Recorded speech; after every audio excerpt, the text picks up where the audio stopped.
Hello guys, this is your friend and we are back with a new fanfic. Which is what if Naruto had 3 lovers, Heiress Hinata, the wild Anko, and the elegant Kurenai. Part 2. And if you enjoy this fanfic then please press the like button and subscribe to my channel for more fanfic like this. And now let's start the fanfic. Taking in the scene before him, Shino couldn't be more surprised. Looking over, he takes notice that Hinata and Sharon also noticed. Glancing back, he could see Kiba, across the lake, walking Akamaru and taking note of the scene also. Looking back at the lake he sees Naruto, holding onto his sensei, while she clings to him, both soaking wet. They just ended the kiss and he could see his sensei close her eyes in content. Naruto smiles slightly while closing his eyes. Shino can see that they're both happy with each other. Taking a moment, Shino pulls out a camera and takes a picture, seeing as how the sun is reflecting off the water, just enough to make the scene look serene and peaceful. Hinata just sat down by Shino when the water exploded outwards, raining drops along her and the other genin. Looking up she saw her sensei and Naruto, kissing. Taking the decency to blush, she couldn't look away, the water glistening on them and the sunlight reflecting from the drops made it look gorgeous. Her eyes wouldn't move away from her sensei, watching her kiss the man that helped them defeat an A-rank missing nin and his apprentice. She's so lucky, Hinata thought to herself and sighed, wanting someone like that for herself. Sharon stared taking in the sight, more than a little confused. Seeing the other team's sensei kissing the man that saved their lives, he seemed nice enough, and she held him tight and didn't let go. Staring, Kiba couldn't take his eyes away from the scene. His sensei is kissing that guy that helped them. What does he think he's doing? Taking advantage of my sensei like that? Growling in anger, Kiba launched across the water, being one of few not seeing Naruto's sparring arrangement.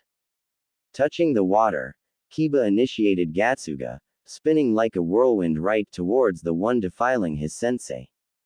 Opening his eyes to the splashing of water and violent waves of air, Naruto notices the tornado coming at him. Changing his eyes to a raven's, he can clearly see Kiba inside.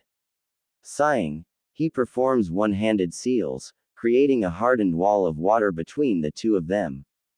Kiba, unable to turn fast enough, slammed into the wall, in which encased him and stopped his movement. By this time Kurenai opened her eyes to the sight of Kiba's head sticking out of a wall of water, which jiggled above the water like jello. Abruptly sighing, she shakes her head. Kiba, what are you doing? Almost cutting her off, he starts to yell. Sensei, he was kissing you. I couldn't let him violate you like that. This causes Naruto to raise an eyebrow, taking this as an alpha wolf looking over his pack. Yes, Kiba, he was kissing me, I let him. Kiba looked down, slightly shamed. I mean, I'm sure it didn't look like he was forcing me, did it? He shook his head at her inquiry. Okay. Well, Kiba, if something like this happens again, wait, and ask later if it doesn't look forced. He nods again, and Kurenai looks over at the shore seeing the other 3 genin sitting there, Sharon with a puzzled look, Hinata with her mouth slightly open and blushing, and Shino looked oddly approving. Well, hell, they all know now, no use hiding it, I guess. Oh well, would have happened anyway, might as well sooner than later. Naruto calmly released Kiba into the cold water. The splash hit Kurenai, reminder her it's cold, and she clutched onto Naruto, who laughed along with everyone on the bank of the lake. Oh funny huh, I'll show you funny, Naruto. Grinning, Kurenai pushed him under and swam down to him, pushing him down as they both spin around, mouths open. If they had air they'd be laughing. Pushing her up, Naruto watches her resurface and try to see him below the rippling plain.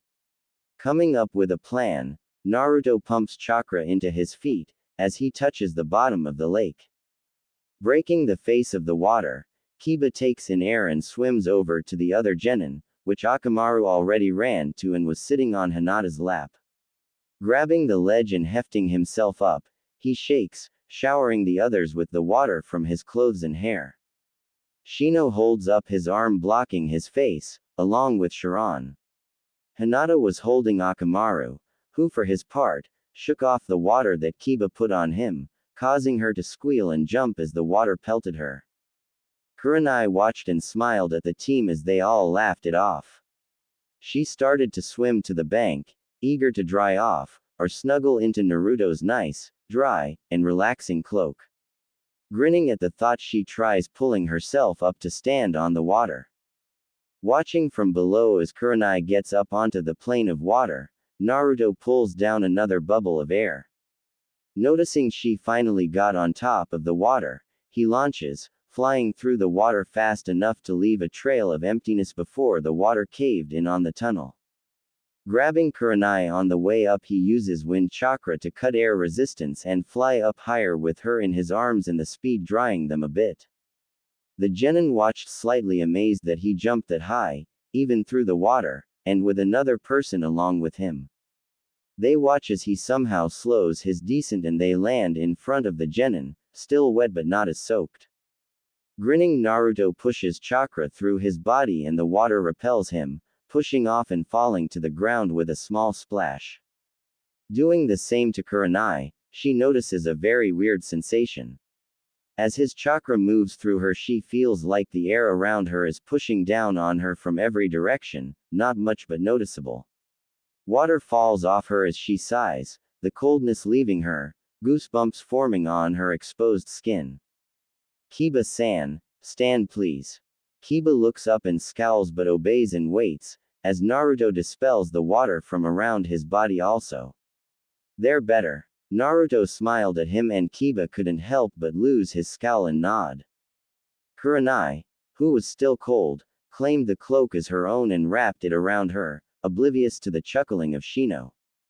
Looking up and noticing the time, Naruto decides to head up to the house and get the bridge builder to check out the bridge. Alright everyone, let's head back to the house and see how the bridge is going, we might be able to leave tomorrow morning. Everyone stood up and stretched, Kurenai keeping the cloak and pulling it away from Naruto when he went to grab it, causing him to smile and turn away, letting her have it much to her delight. Naruto takes point on the walk, with Kurenai to his side, Shino next to Sharon and the last two together, each with their own conversation between each other. Kurenai decides to grab Naruto's hand and entwines her fingers with his. He looks down, then turns his attention to her eyes, and smiles at her before tightening his fingers a little. Smiling, Kurenai falls into step with him, and they make their way back to the house with everyone in tow behind them. Shino looks up seeing his sensei grab for Naruto's hand, smiling seeing them both happy, especially Kurenai, she was like family, and she's been stressed out lately, with the team and missions, along with Asuma bothering her. Turning, he continues the conversation on the Kaikachu bugs with Sharon, who seemed a bit interested in them. Hinata looks up and smiles with a little bit of jealousy but lets it go as she sees her sensei smile, one that was serene. Kiba noticed her grab his hand and just sighed. Turning back to Hinata, he looked around noticing she disappeared. Looking up, he noticed she went up to their sensei. Taking a few extra steps, he weaves himself into the conversation with Shino and Sharon. Kurenai sensei, you seem cheerier than normal. Naruto heard this and grinned, while Kurenai blushed and looked over at Hinata. Do I? Getting a nod from Hinata, Kurenai thinks it over. Yeah, I guess I seem better than normal. And sensei? Gaining her attention, Hinata continues.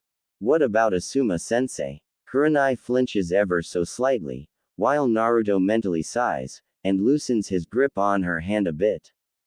Not going unnoticed by the red-eyed beauty next to him, who also sighs and turns back to her student. Well, we were never together, only dated. Even so, he bugged me too much, it got annoying after a while. A date once in a while wasn't so bad, but we never hooked up. Hinata nodded but Kurenai continued, for Naruto's sake. And he'll just have to deal with it somehow, I guess. There wasn't much between us, and that wasn't about to grow anytime soon. raising her hand with Naruto's interweaved in it. Besides, as you can see, I think I found someone else. Asuma can do the same. Kurenai didn't once look at Naruto, besides his hand of course.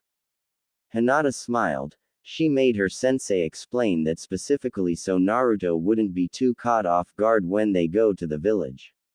Moving back, she enters the confrontation with the other genin. Kurenai looked up at Naruto and saw his face start to soften slightly, as it had hardened when he heard about Asuma. Did he think I was using him? Tightening her fingers around his hand, she felt him do that same, albeit not as much as she did. Looking forward, Naruto notices the house come into view. Gently he pulls his hand away from hers, but she tightens her grip on his.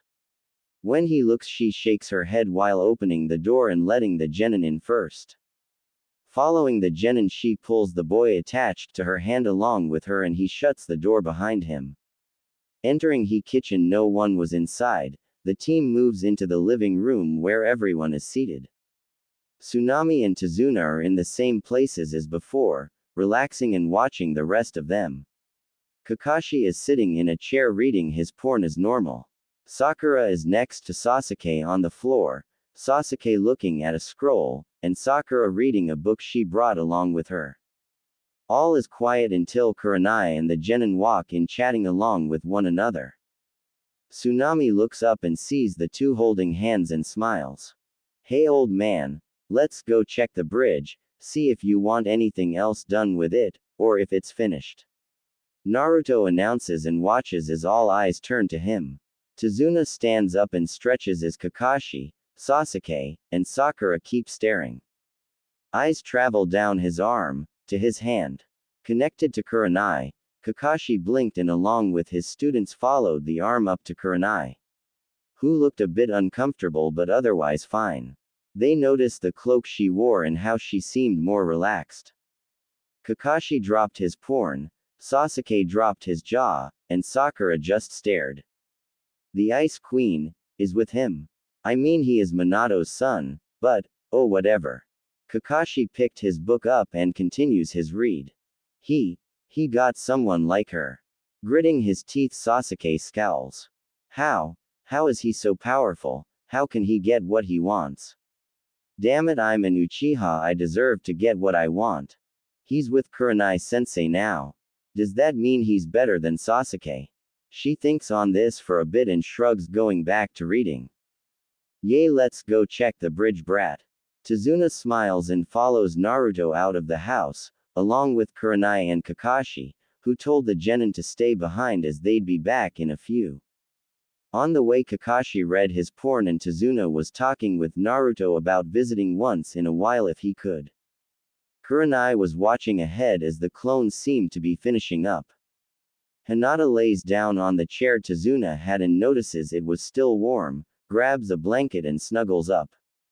Kiba and Akamaru take to the floor on a blanket and the puppy curls up next to the boy. Shino sits down by Tsunami's feet and converses with his bugs in low buzzing noises. Sharan takes a seat by his teammates and pulls out a scroll he got when he was younger, reading up on his bloodline and sighing at how he doesn't have it yet. Sasuke drops his scroll and looks up. What happened out there when you guys were out? Shino was the first to respond. Not that it matters, we trained a bit, and had a nice walk, along with a relaxing rest. Sasuke looks over at him and scowls. Yay. Well, you must have seen him train. What did he do? Sharan takes his chance to speak up. From what we could see, created a few hundred clones and had an all-out brawl, them versus him. On top of water no less, he then took a dip in the lake. Continuing his reading, he could feel Sasuke's gaze on his skull. What? Sasuke could do that no problem, he's nothing special. Sakura offers her 2 cents, and almost everyone glared at her. Well, then he also grabbed Kurenai sensei and they both seemed to have a good time underwater, evidence from their laughing. Hinata commented and Sasuke swiveled to her. He's one hell of a guy, stopped me dead in my Gatsuga, one-handed seals no less. Long as he takes care of her, I don't mind him with our sensei. Kiba smiles at this and Sasuke turns to him, growling. He can't be that strong, he's not that much older than us. Sasuke fumes and picks up his scroll, intent on figuring out this jutsu before they left. Tsunami picks up a book that Naruto seemed to have dropped before they left to train earlier. She opens it to the inside cover and notices it's a bingo book for Iwa, Kumo, Aim, Kusa and Kiri. Everyone in this book is in all of the others, and have a huge bounty on their heads. Turning to a bookmarked page, she looks at it, and almost drops the book, catching herself at the last moment. There in the picture stood a cold and stoic-looking boy, with a cloak and pants, silver with black flames and red trim. Along with 2 belts, forming an X in front of his pants. Taking the time, she started to read the entry. Name: Naruto Uzumaki Namikaze. Alias: Nature's Wrath. Status: capture or kill on sight, if alone, flee. Description: blonde, shoulder-length hair. Silver pants with black flames and red trim. Definite whisker marks on face, 3 on each cheek. Belts crossing over pants, makes X. Black cloak, whirlpool crest holding it closed. Abilities: seems to be able to use every element, but cannot combine them. Can turn into animals that he has met and studied, or killed. Ninjutsu: high jonin in all categories. Taijutsu: low jonin. Genjutsu: mid chunin. Kenjutsu: high chunin. Fuinjutsu: mid jonin. Bounty: 20 million ryo. Reason: destroyed 3 villages within Kumo. Took out a hunter team in all villages. Took out half of Iowa, no casualties. Son of Yondaime Hokage of Konohagakure. Killing the Yondaime Mizukage. Tsunami couldn't believe it. Naruto. A criminal. Or, was it the other way around? Were the villages the criminals, and Naruto taking care of it? Either way, he helped them, she doesn't care. Closing the book, she hides it away from everyone else, and sighs, getting another piece of dango. Reaching the bridge, Tazuna looked on in awe. It took him a day to do what his hired help could do in a week. This looks great. I'd say there's only a few things that need to be added, but other than that it's done. Tazuna smiled as he looked over at Naruto, who beamed at the praise. Well, tell me what to add and I'll do it while we sleep. Tazuna shakes his head. No, sorry Naruto, but this is something I want to do with a few helpers from the village. Grinning, Naruto nodded and released all the clones. Kurenai took the chance to go to the bridge and look over the edge, down it into the face of the water. So Naruto, you're heading back with us to Konoha, correct? Kakashi put his porn back and conversed. Sighing, Naruto nods. I suppose it's about time I head back there. If things don't end well, I can just leave again. Sparing a glance at Kurenai. Or I'll stay, for one reason or another. Kakashi, noticing his glance, keeps quiet. That should relieve the Hokage. I'll send a messenger ahead to alert him. Naruto interjects. Actually, keep it a secret. I want to surprise the old man myself, if you don't mind, Kakashi-san. Shaking his head, Kakashi smiles under his mask and looks over the water, seeing the sun starting to set in the reflection. Well, the bridge looks great. Coming back from checking the other side. Let's go back home. You probably want some rest and I don't want to be out here long.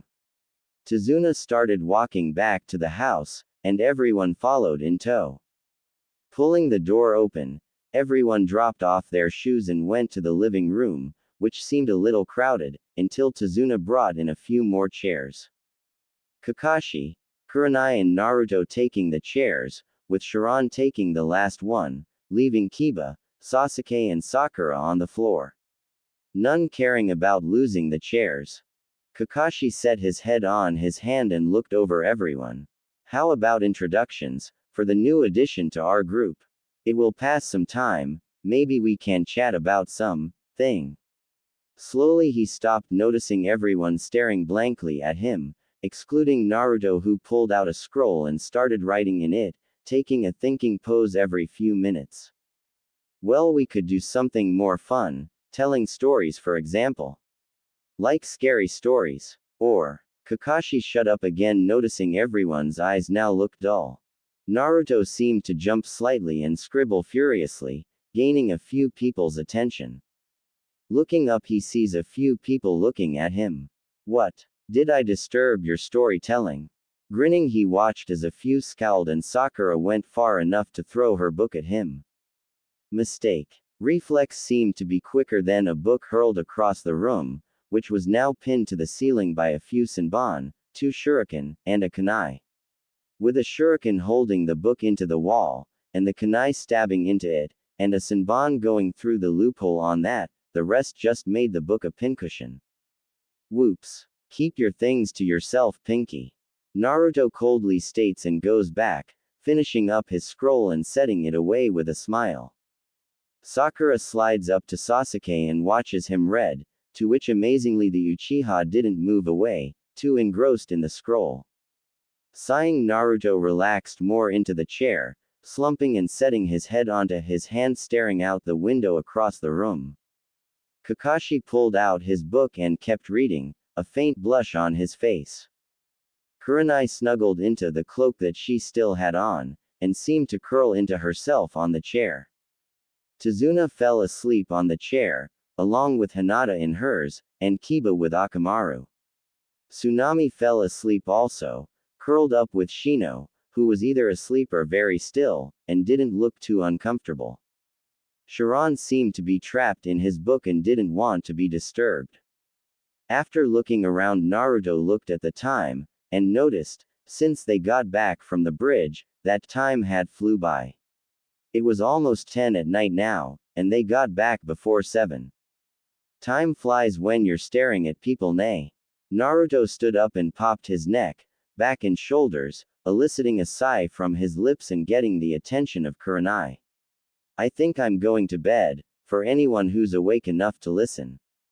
Turning and walking up the stairs quietly, he takes to an empty room, setting up a bed, setting down a pillow and yawning before laying down on the blankets he set.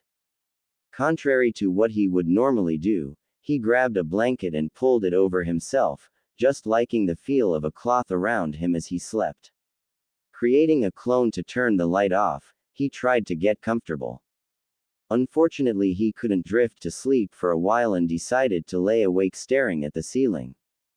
Thinking on the last few days, he smiles. He found Kurenai, albeit not really together, he has feeling for her, and hopes she does him. With that thought on his mind, he slowly starts to drift to sleep. Naruto. Kurenai opened her eyes and watched him go upstairs, seeming to mumble something her sleep-clogged head couldn't quite get. Yawning, she sits up and rubs her eyes, unwrapping the cloak, and standing up she notices the cold. Shivering, she stretches and wraps the cloak back around herself. Slowly but quietly she makes her way upstairs and looks in a few rooms, finding them empty. After getting halfway down, she wonders if he even came upstairs at all. Finally reaching the last few doors, she sees one open a crack, and takes the chance of looking in there before giving up. Looking around on the beds, she didn't see him. Sighing, she started to turn around, and spotted a blob on the ground. Taking a closer look, she saw Naruto, and smiled, squatting down and nudging him slightly. Someone just had to wake me up. I was damn near asleep and someone comes up here. Looking at who woke him groggily, he sees Kurenai and lets out a small sigh, being as it's her and not someone else. Smiling, he sits up. Did you want something, Kurenai? She seemed to shift a bit and nod before yawning. Tired. Grinning at her nod, again. And you wanted to sleep with me here? Another nod. Naruto scoots over, allowing her room, but she stands up before she got in, taking the chance to move the cloak, folding it and setting it on a bed. Naruto could see her goosebumps that accumulated on her legs. Taking a quick walk, she turns to the bathroom and changes out of her clothes, leaving her in her fishnet shirt, with built-in bra. black panties and a pair of shorts over them. Of course she didn't take off the beautiful necklace around her neck. Picking up her clothes, she walks back into the room and sets them on the cloak. A slight blush adorned her cheeks as Naruto watched her slide in next to him, her petite body fitting next to his with room to spar on the makeshift bed. Naruto slid down and rested his head on the pillow, allowing her to situate herself as she sees fit, before getting comfortable himself. Kurenai turned around a few times, not getting too comfy, before sliding up to Naruto, and feeling his warmth. Grabbing him around the waist, she pulls herself onto him, letting his warmth fill her also.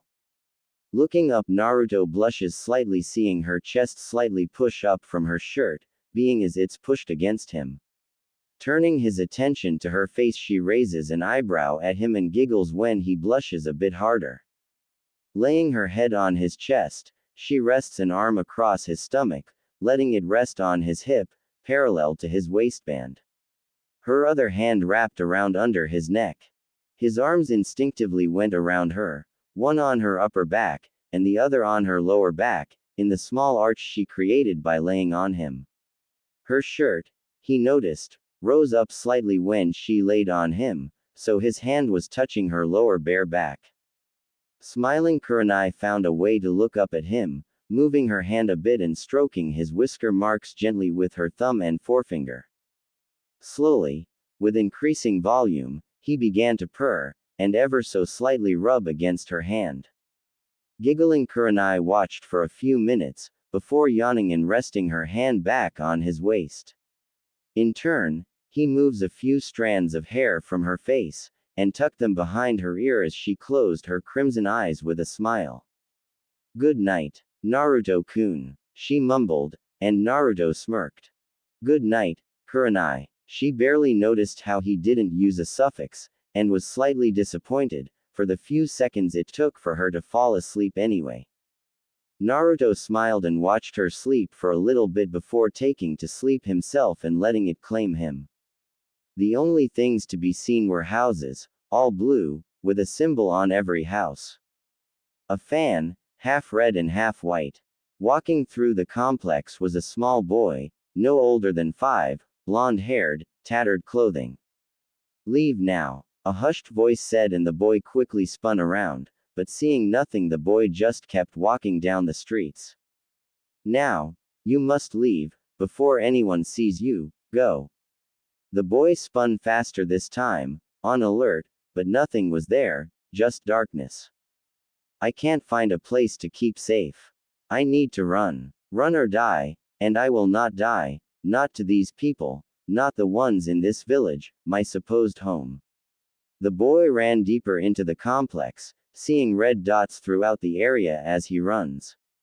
The dots seemed to glow as he passed them, they followed him. Launching into a fallen-over barn, or shack, the boy huddled into a corner and sat, pulling a dirty cloth over him, and watched for a minute before his eyelids shut themselves and he was out. "I told you it would be too easy. Fugaku. So you had. Good work, Shubi. Get off to your mission now, leave the rest to me." The smaller one left and tore out of the complex to carry out his mission. Meanwhile, the older one, Fugaku, took to bending over the boy. "Soon, boy, soon." Grabbing the boy, he dragged him into a basement of the closest house. Later in the night, few that listened close could hear screams of pure fear and pain.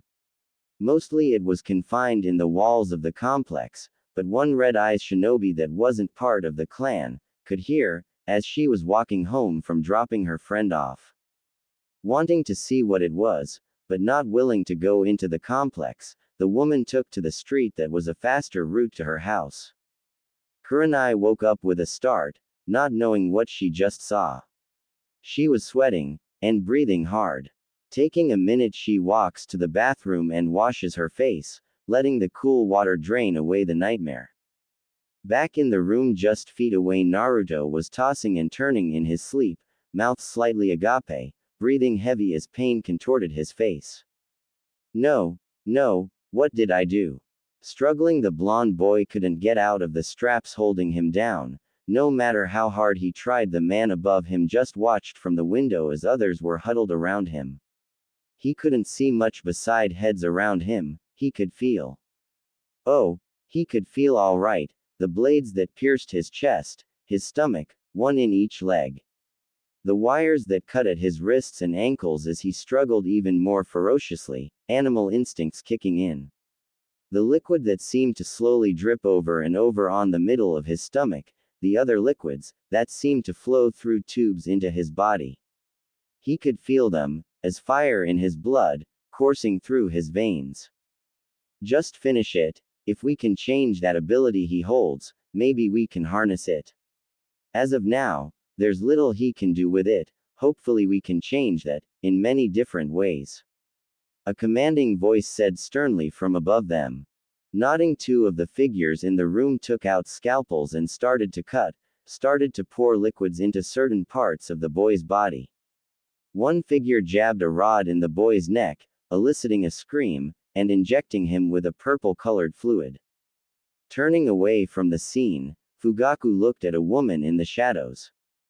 I must thank you for leading the boy here. If there's a way to repay you, I'd gladly help. There's no need. That demon is the blame for my family dying. He deserves it. The woman's eyes glow violet for a second before she disappears. Well, I really must thank you sometime. Kushina. Turning back to the only sounds in the house, he watches as they keep cutting and injecting the boy. The boy looked up, only seeing one thing, the deep red eyes that seemed to pierce his very soul, 3 black tomos spinning in each eye. Naruto shoots up from the spot he was laying, sweating profusely, more than his workouts gave him.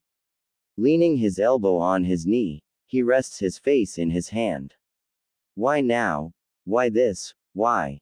Naruto looks up, amethyst eyes bloodshot, taking in the room. Sighing heavily, he drops back and lands with a thud onto the pillows he set. The thud was enough for Kurenai to hurry back. She left the bathroom already. Speeding up, she turns into the doorway, light hitting her face lightly as the moon shines. Naruto looks at the sound and stiffens quite a bit, seeing red eyes, not the fact they were almost pure red, but they were the same color. Quicker than she could blink, Naruto was up and in a defensive position, kunai out and ready to strike. Raising her hands, she kneels on the floor, telling him she surrenders. What's going on? Why is he acting like this all of a sudden? Kurenai thinks slowly as she stares at the man, eyes betraying anything she saw before, promising death. Nah, Naruto. Please. Put the kunai down. She spoke slowly, trying to get him to listen. After a few seconds, his eyes widen, more and more until he shakily drops to the floor, tossing his kunai back into the wall. Walking on his knees, he slowly moves towards her. Grabbing her face tenderly with one hand, he gasps, and pulls her into a hug she was completely not ready for, pulling her to him. Fast enough that they spun and Kurenai landed on her back, his face on her stomach as he grips at her shirt. She could distinctly make out him saying, "I'm sorry," slowly a few times, in a hushed voice. He seems so fragile right now. Slowly she grasped him and pulls him close, letting him know it's okay. He fell asleep that night, faster than any other night in his life. Keeping herself up for a while longer, she ponders what just happened, silently swearing to figure it out later. She slides the blanket up, taking a glance at the kunai in the wall, and falls asleep with the blonde boy on top of her. Waking the next morning, Naruto found himself more comfortable than normal, his pillow slowly moving rhythmically up and down. Not wanting to open his eyes, he tries to remember the night before. After a few minutes he remembered, his fear, his hate, the fear in Kurenai's eyes. Looking up, he finally opens his eyes, finding out just where his face was. Slowly, very slowly, Naruto tried to move away from the woman under him, who pulls him back, as her arms are around his back, fingers entwined cutting off his escape. Naruto sighs, his head rests on her shoulder, face pressed against her. Moving his hand up, he grasps her face gently, moving a few strands of hair out of her face and stroking her cheek softly. He could distinctly see her head move ever so slightly to his touch. Nuzzling. Very cute, Kurenai, very cute. Naruto laid his other hand across her toned stomach, holding her hip. After moving his hand away from her face, he gently nuzzles into her neck. The sweet smell of roses, along with her scent, is intoxicating. Hesitantly he kisses her neck, once on her jaw, and another on her cheek. Feeling him move around and try to get up, Kurenai quickly pulls him down, fighting down her blush. She keeps up the act of sleeping. Unknowingly she began nuzzling into his hand as he stroked her. Holding back a shiver as his hand moves to her hip across her stomach, she wonders how her shirt rode up above her belly button. Shaking it off, she feels him pull his hand back and fights back another shiver as he nuzzles her neck, his breath streaming across her skin.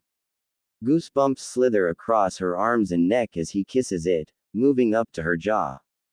After kissing her cheek, he seems to disappear for a minute before she feels his breath on her ear. "Good morning, Kurenai-chan, enjoying yourself?" Quietly he whispered in her ear, causing her to stiffen and blush. Opening her eyes, she down at him, head still resting on her upper and shoulder. "Yes, I am actually, very much so." Smiling down, she watched him try to sit up, futile as she pulled him back down, causing him to blush, feeling her touch more of his face.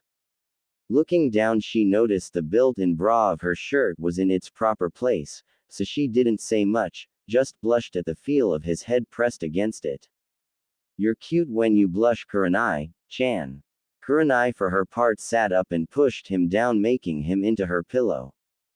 Tossing her leg over his, her waist at his knees, she rests her chin on his chest, staring into his eyes. "What? Don't like calling someone something so affectionate. I'm just not used to it, I guess. Never had someone to be affectionate with." Naruto smiled and stroked her hair as she laid her cheek against his chest. "But for you, I think I can make an exception to that." Naruto could feel her smile against his chest. "That's good." Pulling the blanket over them more, Kurenai rests a hand on Naruto's shoulder, pulling herself up a bit, head now resting in the crook of his neck. Wrapping an arm around her, he contemplated laying here all day, not wanting to get up. Kurenai sighed, letting herself relax as much as possible, feeling his heat flow throughout the blanket. Closing her eyes, she takes in his scent and breathes deeply, feeling his arms slide around her back tighter.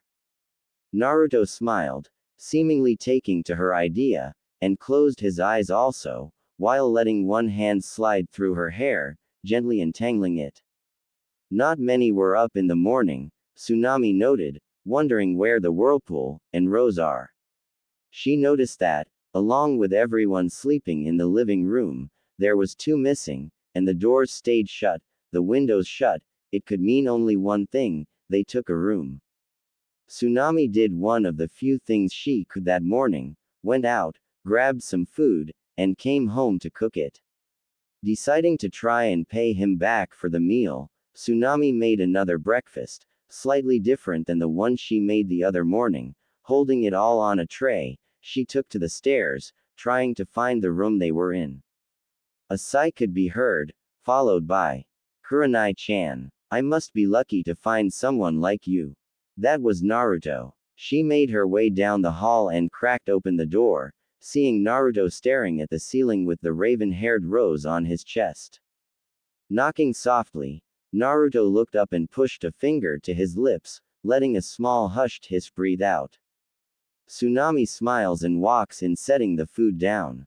Kneeling next to him, she takes a look at Kurenai and couldn't help but be a bit jealous. "I just wanted to thank you for the money you gave us, and that breakfast, it was delicious," she whispered to him.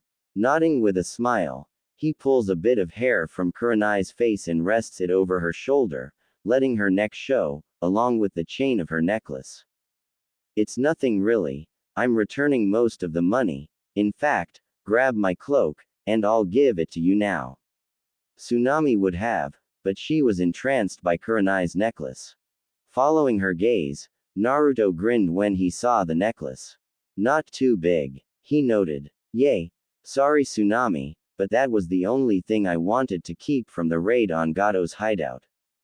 Tsunami just nodded and absently grabbed the cloak, handing it to him, who proceeded to take out the scrolls, and open them up. Money, jewelry, documents, bank statements, and more dropped out, falling into neat piles, sorted by the scrolls. Tsunami picks up a few things and dropped them, thinking she was crazy for seeing it all. Turning to Naruto, he nodded. Yes, it's all yours to do with, give to the village and help prosper. Tsunami had a few tears in her eyes at this and said a very quiet, thank you. Naruto smiled and nodded again at her, grasping Kurenai lightly, running his fingers through her silk-like hair. Tsunami grabbed a bucket and put it all in there hesitantly, and put the bucket in the corner. Sliding around Kurenai, she hugged Naruto. Pulling back, she stood up with a renewed look on how the village was going to be. You should eat before it gets cold, come downstairs when you're done. Actually, I think me and Kurenai are going to stay up here, it's quiet, and we won't have to move. His grin grew as he talked about being lazy. You're welcome to come back up and chat though whenever you want to, just come knock. Smiling, Tsunami nodded and walked back downstairs, letting the door click behind her. Hey Rose. No reply. Come on Kurenai-chan, wake up, food's here. Again no reaction. Smiling, he let her slumber, gently grabbing the pendant and taking a better look at it. Just as he lifted it up from under her chest, her hand shot up and grabbed at his wrist. Looking up, her tired eyes find his and she releases his wrist, blushing. What was that? I try to wake you and you're blocking me out. I grab at your necklace, and you attack me. Grinning, Naruto lets her sit up, adjusting her shirt a bit, leaving the hem above her belly button, exposing her toned stomach. Yawning, Kurenai stretches one arm above her and uses her free hand to cover her mouth. Naruto grins at her. What? Oh, nothing, nothing. We should eat. Naruto gestures to the food, grabbing some and handing them to Kurenai and taking a mouthful himself. No, nothing. What was it? Kurenai set her food down, noticing Naruto somehow finished half his meal already. Swallowing, Naruto responded. Nothing at all, Rose, now eat. Smiling at her, he watches her pout and grabs some food, while he himself finishes up his meal, and grabs some tea. I wonder what it's going to be like, being back there again. Slowly he sips his tea, mind being occupied. Looking up, he couldn't help but smile. She's great, gorgeous, nice, caring, and she knows about me, I'm sure. Kurenai just ate mindlessly, thinking about finally getting home and telling her friend about this adventure she had. I wonder how long it will take before she leaves though. Naruto sighs softly and sips his tea again. Kurenai finishes up her meal and grabs her tea, also taking sips of it.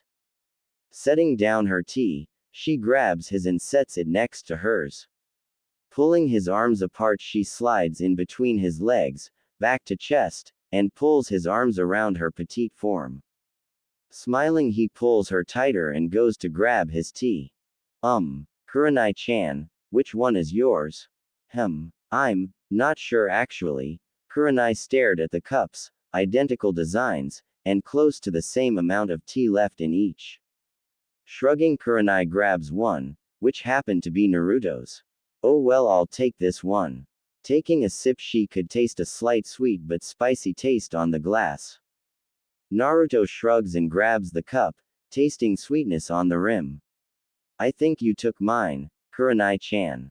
Yay. Oh well. Kurenai sticks her tongue out for a second, takes another sip, taking in his taste. Naruto chuckles and takes another sip, looking out the window, and seeing the sun rays. Staring blankly along with him, they both watch as the sky sifts through colors, finally revealing the sun peeking out over the trees. Setting down his empty cup, Naruto wraps his other arm around her midriff, holding her hips and her back against him. Anyone seen Kurenai and Naruto yet this morning? Kiba asked the table, which held everyone but Tsunami, who was laying down in the living room reading a book. Everyone shook their head, and Shino decided to go look for them, excusing himself and walking up the stairs first. Taking a look in a few rooms, he couldn't find them, then strode to the back, started there and going to the stairs.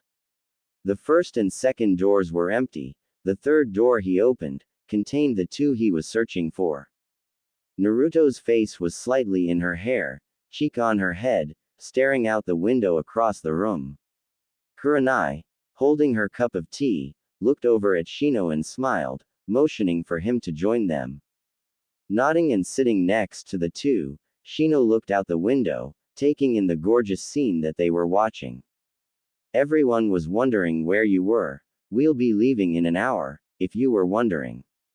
Kurenai nodded, and Naruto, he noticed, looked a bit dazed.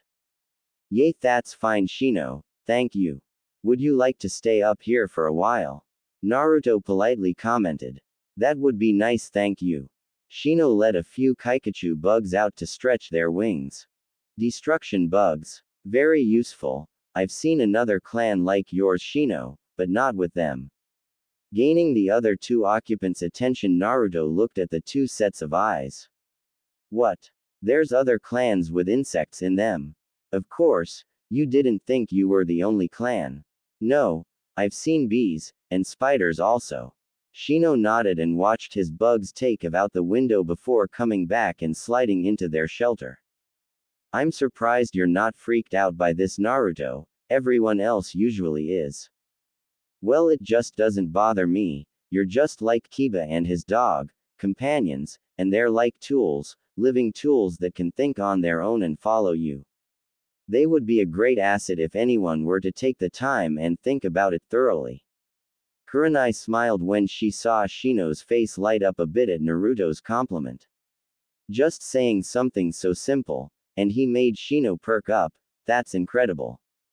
Though Shino, I did find a flaw in your clan. You rely on your bugs too much, just like every clan on their bloodline.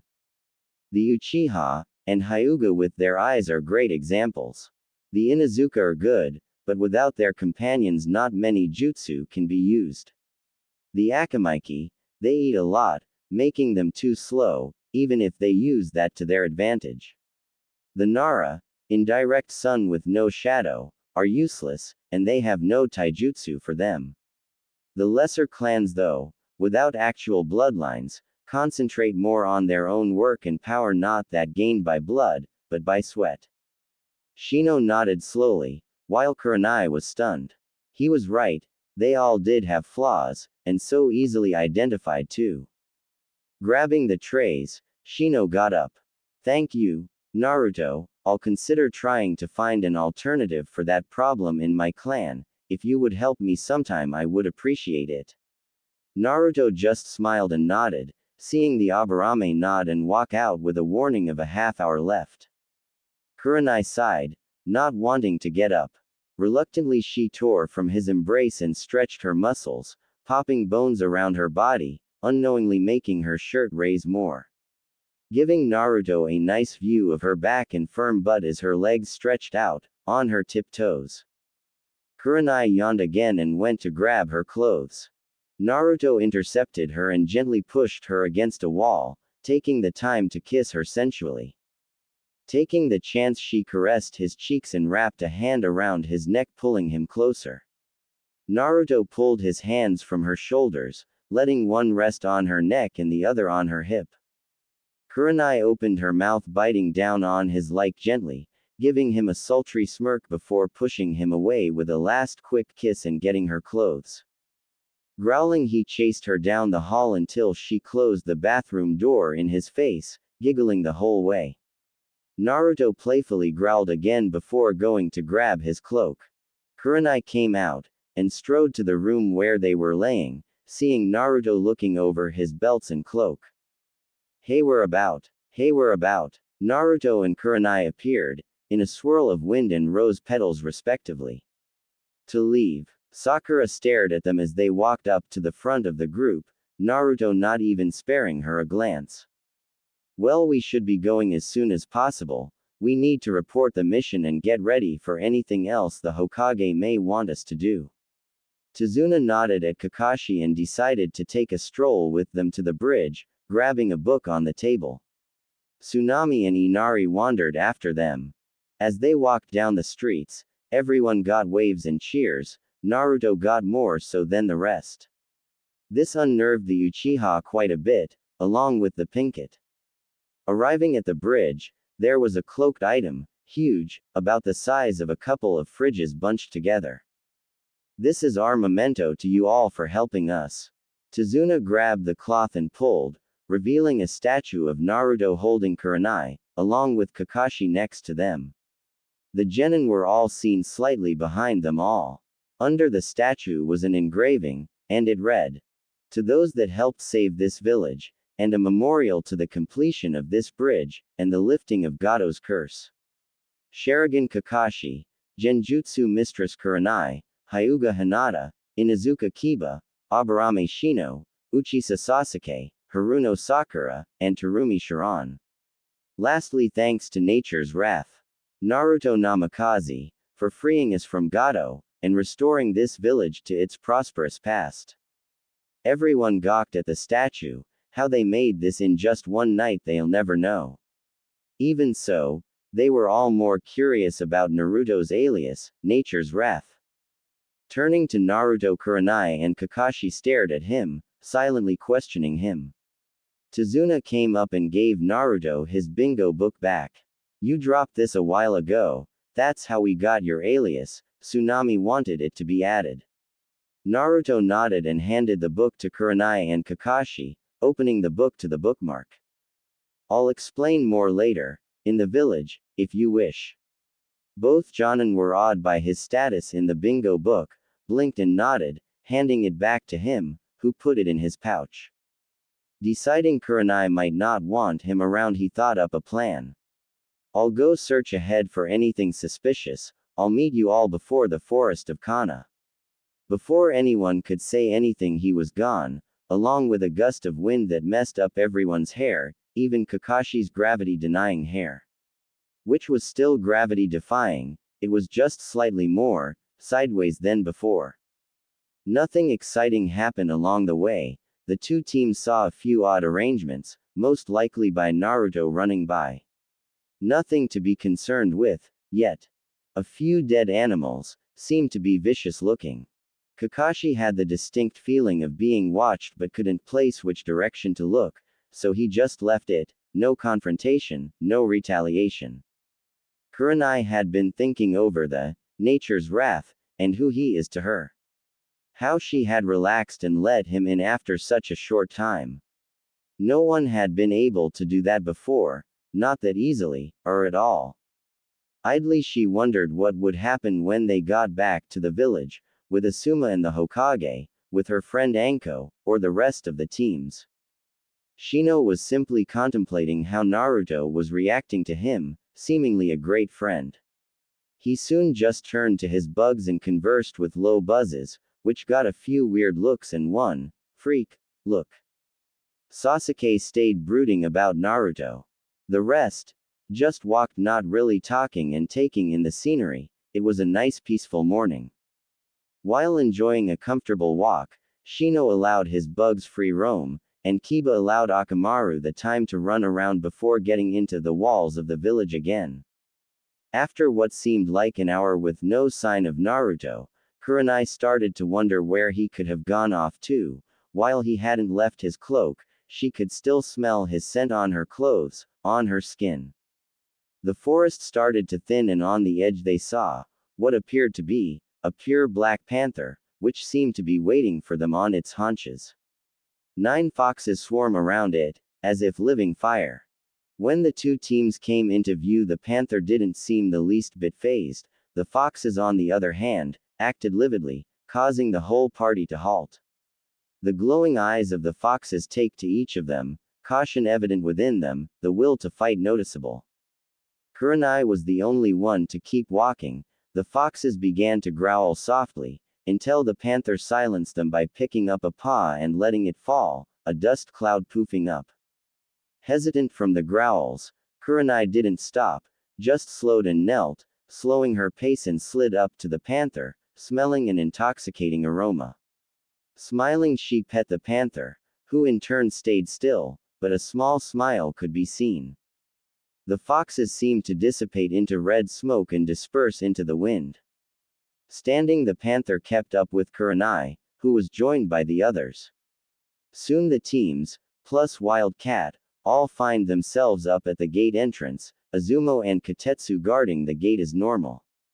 Procedural, what's your business?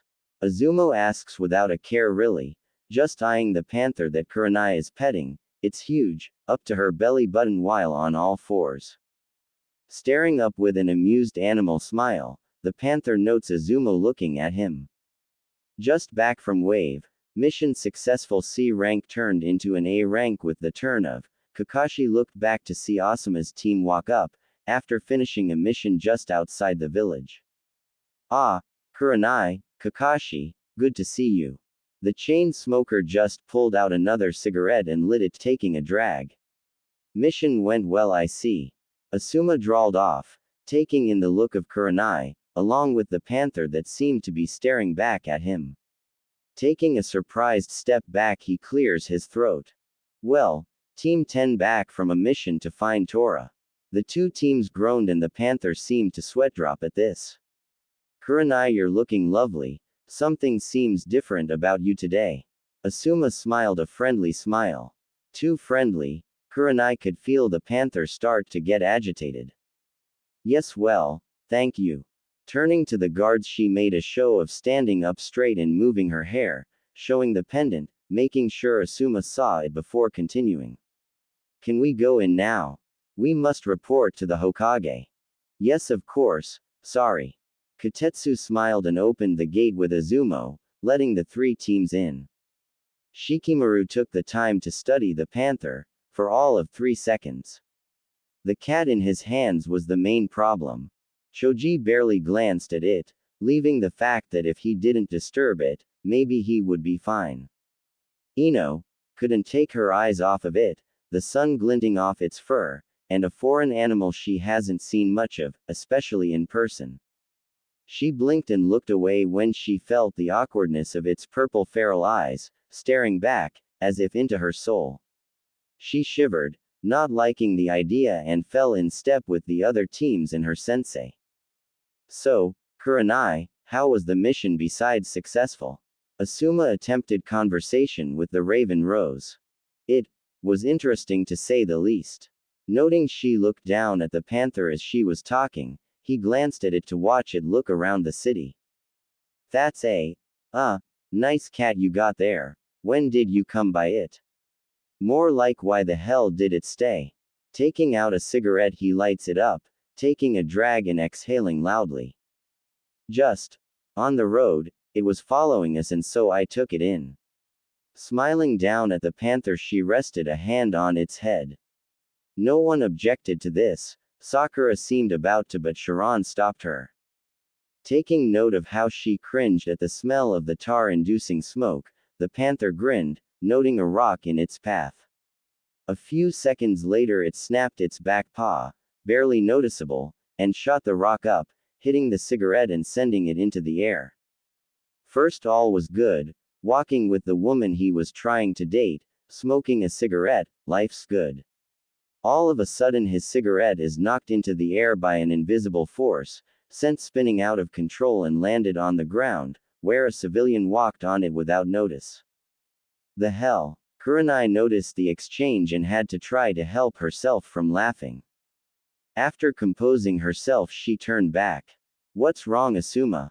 Motioning to his mouth, index and middle fingers slightly open in a V shape, he slightly pouted, hoping it was a fluke. He grabbed another and lit it, only to find the lighter didn't work. Using a small bit of fire manipulation, he lit it and took another drag. The panther used a bit of wind manipulation and knocked it out from his mouth, shredding it with a flick of its tail. Now Asuma wasn't one to get angry fast, but his cigarettes are his outlet for stress. Take them away and he's a ticking time bomb. Quickly he took another one out and lit it, taking a drag and pulling it from his lips instead of keeping it there. Look, mommy. That's a big kitty. Can I go pet it? Can I? Without waiting, the child ran up and went to touch the panther, who used the dust with earth manipulation to cut out the oxygen for the cigarette. Growling softly, the panther stared at the kid for a second. Hold on. You need to show respect for the panther. They hold pride almost like the lions do, so ask him first and be respectful. Kurenai quickly interjected as the group stopped, taking in the scene, everyone in Team 10 tense, and the others looking curiously. Oh, I'm sorry, kitty. May I please pet you?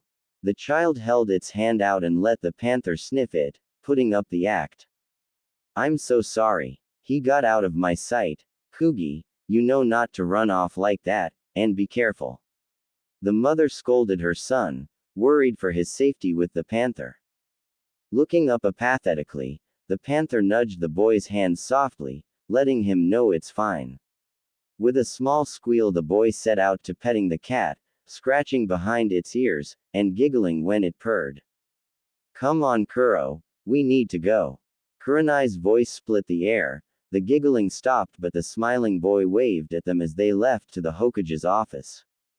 The panther looked up and gave the equivalent of an raised eyebrow, to which Kurenai used seals to answer. Just needed a name. Don't worry, Kuro, it won't stick. Maybe. Kurenai mentally smiled and laid a hand on the cat's head. The panther just snorted and kept in stride as they walked into and through the halls of the building. Teams 7 and 8. Mission to Wave, the Hokage is expecting us. Kurenai spoke to the secretary, who nodded and gave the big cat an odd look. Team 10, mission to catch Tora, the Hokage is also expecting us. The secretary nodded again and let them through. Kakashi knocked and heard a low, enter, then opened the door. Walking into the top room of the tower, where the leader sat, they all stood at attention. Even the panther sat slightly straighter on its haunches. The Hokage merely glanced at the panther and raised his eyebrow at the show of respect from the wild animal, that is, before it jumped on his couch and laid down. Hinata looked at the panther and giggled, taking a seat by it and running her fingers through its fur. To which Kurenai glanced back at her, reminding her of where they were. Sitting up straighter, Hinata kept petting the panther, but looked more professional.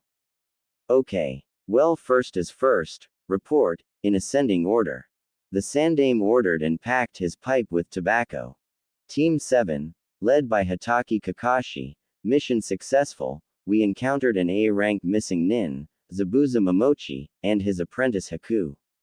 Turning the mission form C to a rank, and are told to be paid as soon as they regain control from Gato, who took over and dropped the country into poverty. Kakashi spoke fluid and calm. Team 8, led by Yuhi Kurenai, mission successful, accompanied Team 7, led by Hitaki Kakashi. Stated quickly but calm, knowing everything was said, except one, and that was a surprise for the old man. Team 10, led by Sarutobi Asuma, mission successful, Tora was caught on the edge of the forest of death. Grabbing the cat, he hands it to the daimyo's wife, who was waiting the whole time, and crushed it into her chest. Legs could be seen flailing around, along with a tail, pinned straight. That's what you get, kitty. The panther thought idly, watching the poor cat suffocate. Very good, you're all dismissed. Team 7 and 8, you may have a few days off after your first C-rank mission. Team 10, I will see you sometime tomorrow, I'm assuming. Getting a nod from his son, the Sandaime took a good long drag from his pipe as Team 10 left, along with Kiba, Sasuke, Sakura, Shino, and Sharon. After the door clicked, the Sandaime addressed the rest in the room. I'm assuming you're all here for a reason, right? What is it? Asking professionally, he took a few more drags. What happened to the old man that used to run this village? This Sarutobi seems to be more cold, withdrawn almost. Within the span it took for the man to turn and look out the window, Naruto seemed to appear and took the place of the panther, in which Kurenai took the seat next to him. Hinata scratching behind his ears, and his arm around Kurenai's waist. It was at this time that Iruka came in the room from the back room, unnoticed by everyone present, to drop off more paperwork. Hey, old man. Long time no see. Don't I get a hi at least? Accompanied in between his small sentences was a low purring sound as Kurenai was stroking his whisker marks gently. A few things happen in only a few seconds. First the Hokage dropped his pipe, and Iruka started to scream at the boy, before the Hokage's shattered pipe made its presence. All eyes turned to the Hokage, watching and waiting for his reaction. Slowly, ever so slowly the professor brought himself to turn around, and just as slowly, his body reacted, first taking a look out of the corner of his eye and gasping. After the first glimpse he spun half-circle as fast as any shinobi could, taking in the boy on the couch, not even noting Kurenai and Hinata. Minato. No, he died. That could only mean, oh dear, can it be? Naruto. Not believing his eyes, the Sandaime slowly crept forward. Yay, it's me, long time no see nay. A smile crept up onto his face as the old man took Kurenai's place with his hand, feeling to see if it's true. I thought that as long as I met up with Konoha, I might as well come visit, or possibly stay. That so far is debatable. After taking a glance at Kurenai mid-sentence, Sarutobi finally took notice of her, eyes widening as the kunoichi blushed deep crimson. And of course, I've missed you, old man. It's been a while. I had to come see you at the very least. Nodding, the Sandaime knew what he meant. If nothing happened between them he would have come anyway, if nothing more than to see an old man like me. Smiling, the Sandaime nodded again and sat back, more cheerful than anyone has seen him for a good 9 years. Well then, my boy, what do I owe this pleasure? Kurenai, Kakashi, and Iruka were stumped. The Hokage. Owing pleasure. Just what do these have in common? Just your time, old man, nothing more. I may decide to stay, if that's fine with you. Hiruzen couldn't do anything but smile brightly at this. Of course, I will give you your inheritance and you can move in there whenever you feel like it. Of course, this means. The Hokage was cut off when his secretary came in, took one look at Naruto and blushed. Don't forget the council meeting you were called to, Hokage. It will be starting in about a half hour. She closed the door after taking another glance at the feral man on the couch. Naruto noticed the Hokage sigh. Old man, what happened to you? You were the Hokage, now you're like, the council's bitch. Everyone gasped at his analogy, but the Hokage knew he was right. I mean, come on, they have more power than you now. And it's all cause of your laziness. You forget, this is a shinobi village, not some ransacked civilian place. You own this village, and you control it, old man. Everyone was stunned. This boy had just come in and basically talked down to the Hokage, to which he did nothing back. Iruka stared at the boy, slowly his anger rising. Listen you. Enough, Iruka. The boy is right, I have been slacking, and this is my village. The Hokage stopped him swiftly. You are also the god of shinobi. If I remember, you lived through 2 wars, and you're letting these pansies push you around, Sarutobi. Naruto continued, calling him by his name. To which the Hokage knew he was serious. His demeanor changed, he sat up on the couch, Kurenai holding onto his arm with hers, Hinata staring at his hand, Kakashi and Iruka dumbfounded. Yes, you are right, Naruto. I believe it's time for change, though I may need some help. They do have more power than me. So Naruto Namikaze, will you help me with this? Also, I would inquire as to how you know about the council in this village so thoroughly after so long. Smirking slightly, he answered with, Old man, you really think I'd leave and not have at least one spy in the village, if there ever was a chance I'd want to return? They have my specific orders to just get information, nothing more, nothing less. Well, Turning into Jiraiya already, aren't you, Naruto? Smiling, Sarutobi reached over the desk, offering his hand to the boy. Naruto grinned, his old man back, nodding and getting up to shake his hand. Kurenai and Hinata in tow, he bows lightly. I'll be seeing you, old man. I presume I will be placed on a genin team. Just tell me which one soon enough. Call me if you need me, I'll arrive. Naruto grinned and grabbed Hinata's hand, leaving in a shunshin of snow that sparkled before melting into nothing. Kakashi, Iruka, you may leave, I have a meeting to get to. The Hokage grinned and walked out the door, a prideful aura around him. Appearing just outside the building, Naruto let go of both of them and stood facing them. It's been a while since I've been back, how about some nice food? Ichiraku's is great for ramen, I say we go there, anyone else in for it? Both women looked at one another and nodded to Naruto. Alrighty, good, well it's this way so. He grabbed their hands and pulled them towards the restaurant at a normal pace. Kurenai looked over at Hinata, who looked a bit red and had a zoned out look in her eyes. Seems she has a crush on Naruto, this can't end well. Naruto moved the curtains away and sat down with Kurenai next to him, and Hinata on her other side. Oi, old man, 3 beef ramen. Naruto yelled into the shop. Hey, you can not come in here talking like that. Tsuki came around the corner and dropped the bowl he was cleaning, which crashed to the floor, shattering into hundreds of pieces. Naruto, he said in a low whisper. Ayame, get out here and serve our guest. After some murmuring and shuffling, a brunette teen walked out in with a pad and pencil. What can I get for you today?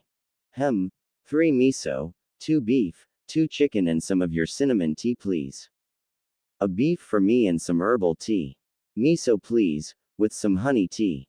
Quickly writing without looking up, Ayame walked to the back and prepared the food. Tsuki looked after his daughter and knew her depression, though wondered why she didn't look up at the customer. So old man, how's business been around here? Naruto asked, quietly taking Kurenai's hand. Kurenai looked over and saw Hinata grabbing chopsticks for them all.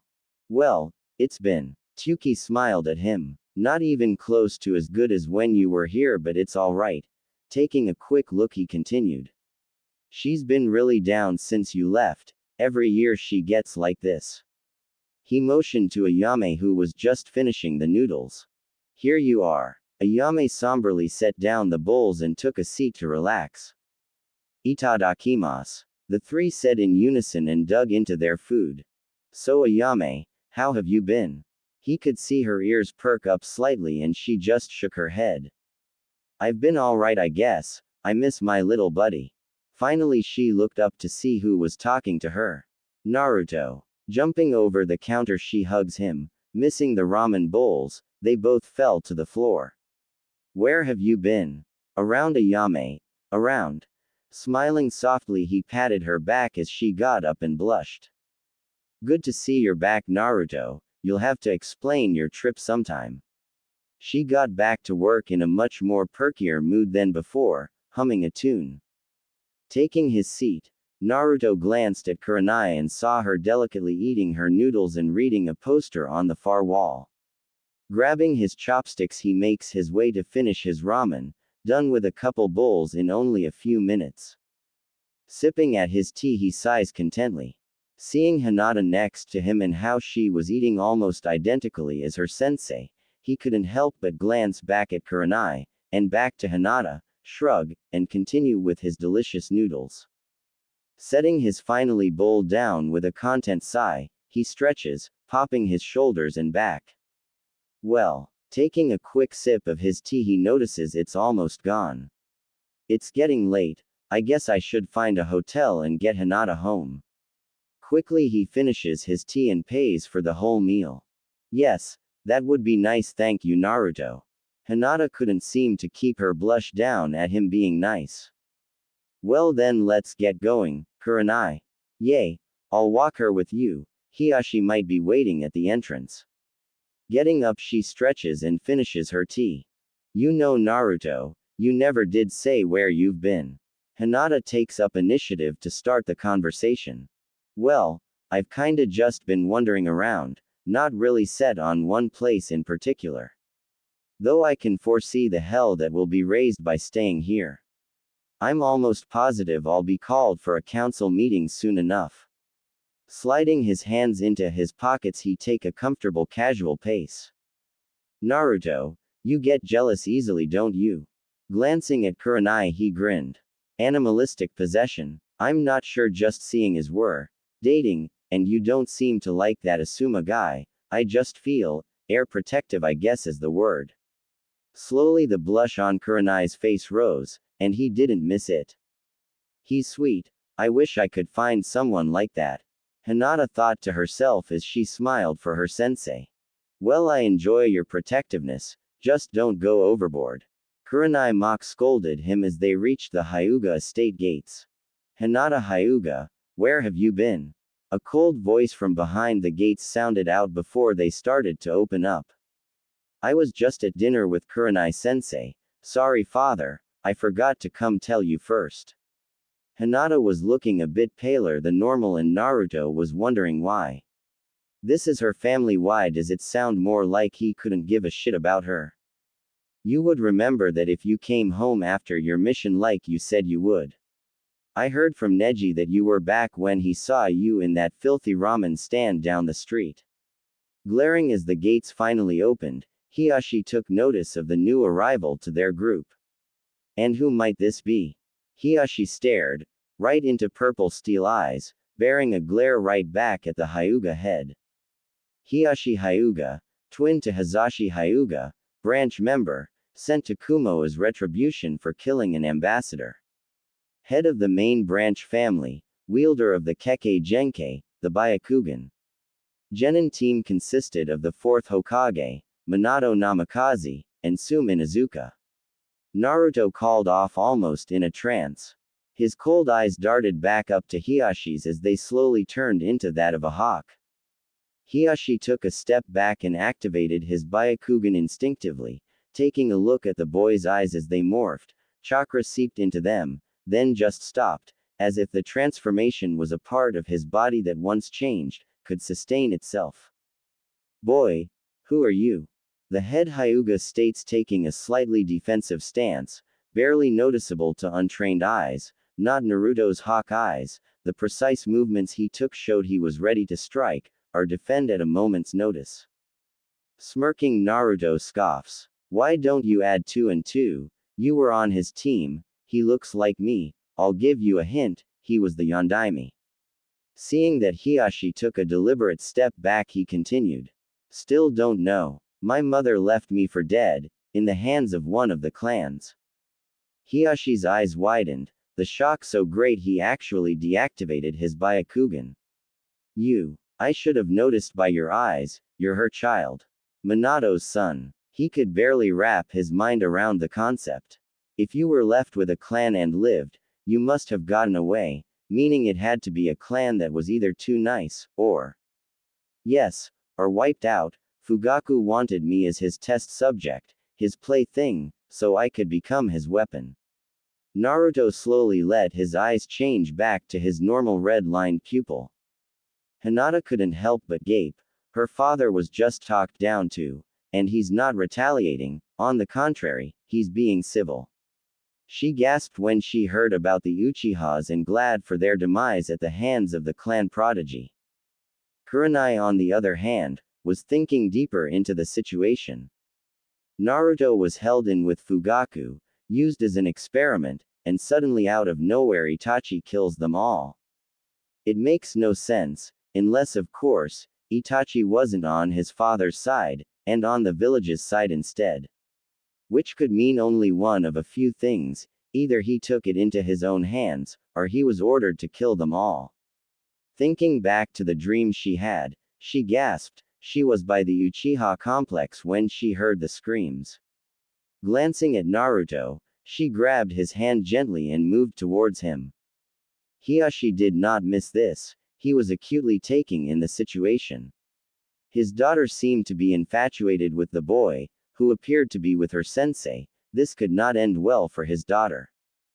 Yes, well, I'm sorry I couldn't do anything back then. I wish I could have, but the council stopped everyone's actions to help you. I know, I may have been young, but I noticed that much. Naruto growled out at the council members, but Hiashi couldn't help but flinch. Well, I'm assuming you have things to do, Namikaze. You've been gone for a long time now.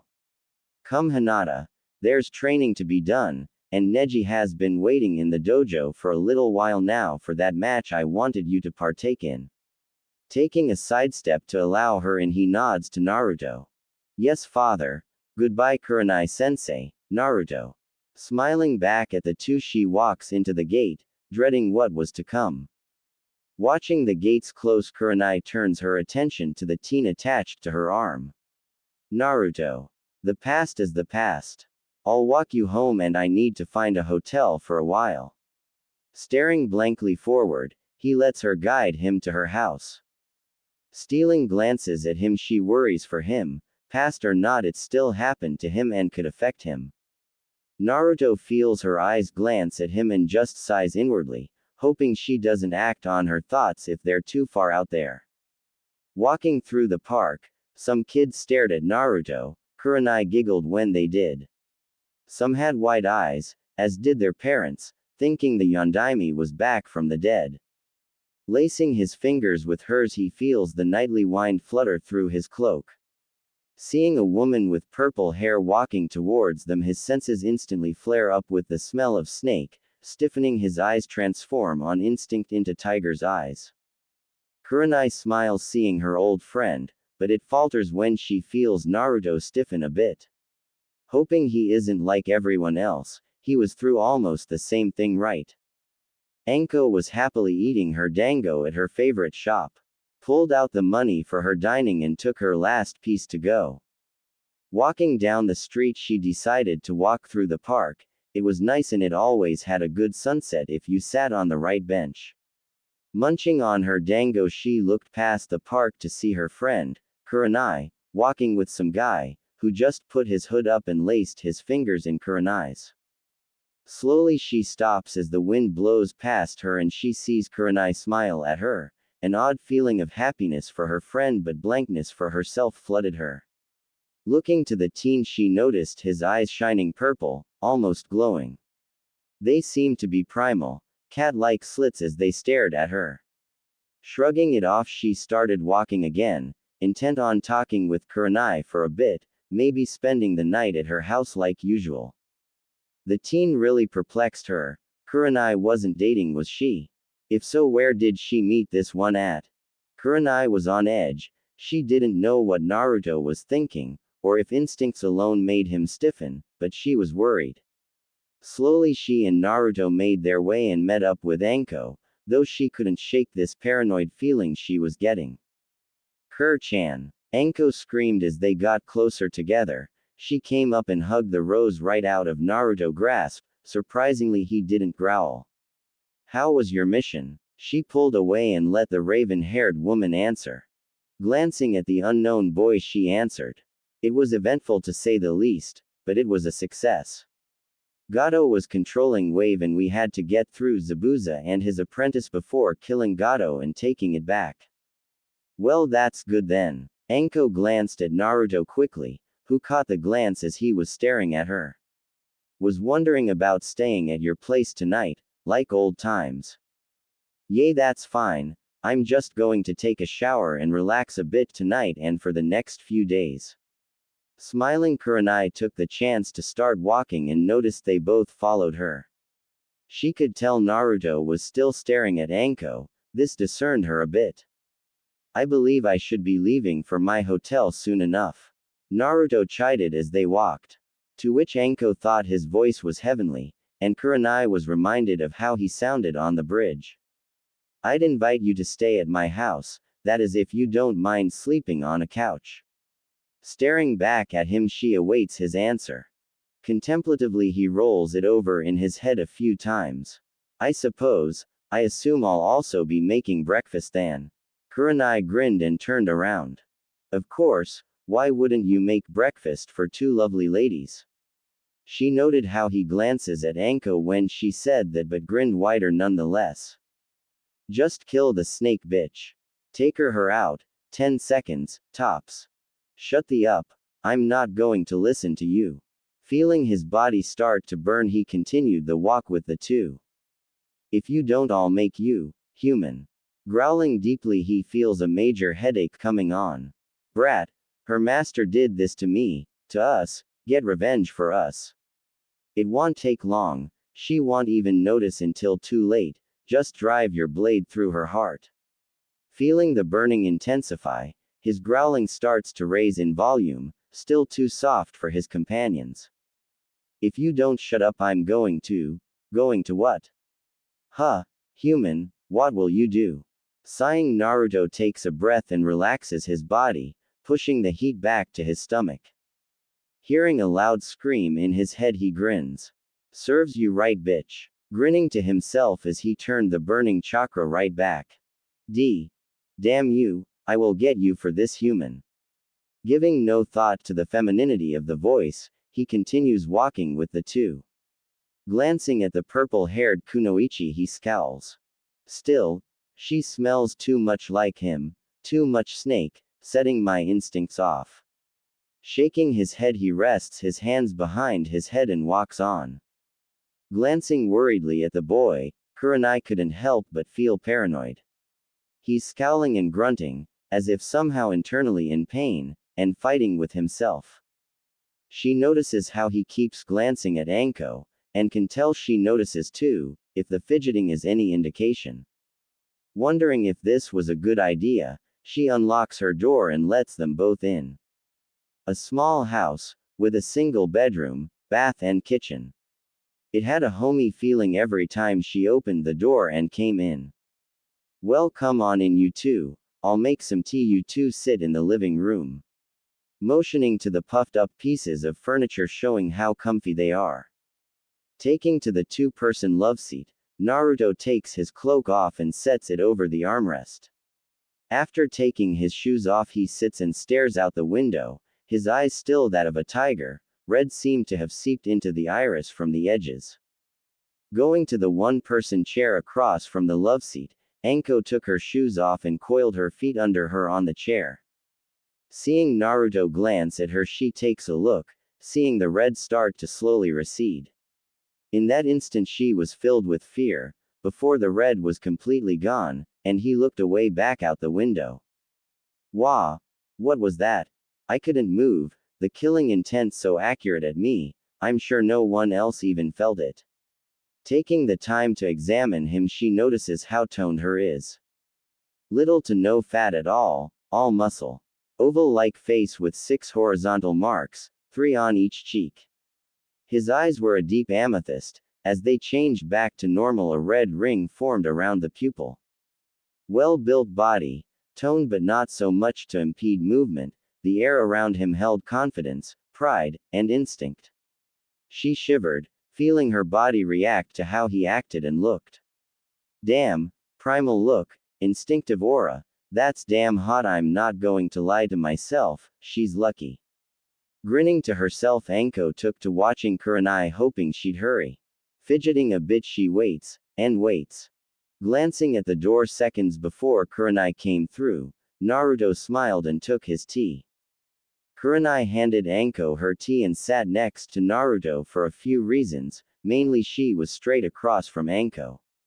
So tell me, how have you been this last month or so, Anko? Grinning, she sipped her tea. Oh, just some assassinations and a few spy missions, really. Nothing big, the normal, you know how it is. Nodding, Kurenai smiled. The only thing out of normal is you coming back with this guy. She motions to Naruto. Other than that, nothing's really been going on for me. Taking notice that he didn't even acknowledge her, no glare or even glance, she scowled. Yay. Well, it's a long story and I'm willing to listen to it. Anko grinned as Kurenai seemed to fluster for a second before discreetly motioning to her neck.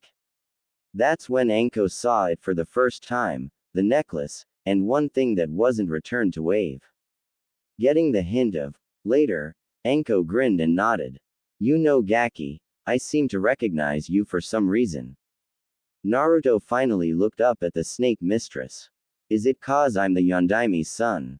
Naruto said slowly like she was stupid.